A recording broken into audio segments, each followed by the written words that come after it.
Hey, good morning. Late video today. I'm recovering from some kind of a bug or germ. I hope I'm recovering. Mornings, Saturday and Sunday morning seemed okay, but Saturday and Sunday evening were both not good.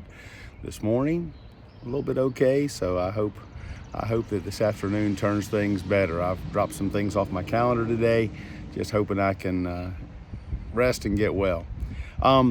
Our Bible reading today is Leviticus chapter 2. We began Leviticus chapter 1 yesterday.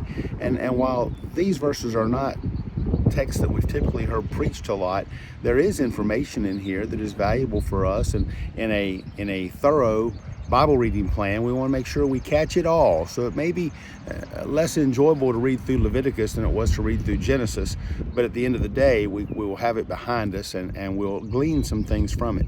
What we see in Leviticus chapter 2 are specifications about the grain offering, that the grain offering was to be offered before the Lord, completely consumed as a burnt offering, but there were remnants left behind that were to be the compensation for their Aaronic priest, for Aaron and his sons. They would take that as their compensation. They would be provided meals for their work in the tabernacle of the Lord. So that was important. But later on, it talks about the fat. In fact, we see the word fat or fatty many times in Leviticus chapter 2, and there's a restriction against the Israelites consuming the fat. They were to offer that before the Lord. A couple reasons for that. If you are a chef, you know that often it is the fat of the meat that gives it the flavor.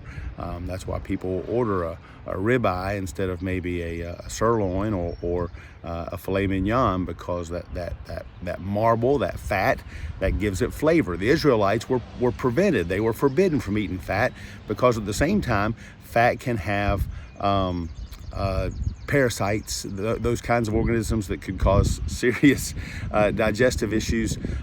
They would live in the fat, and at the same time, the fat was seen as the surplus, as the benefit, as the bounty, and so they would offer that to the Lord as a burnt offering. Number one, they wouldn't consume it, which was better for their own health, but number two, they were displaying that we were giving the best, we were giving the highest, we were giving the most significant back to God. And so we see that about our offerings too, that our offerings support the servants of the Lord. Our offerings are a gift unto God Himself, and they do demonstrate some form of self-denial, putting God first and His need and the work of God ahead of our own needs and our own desires.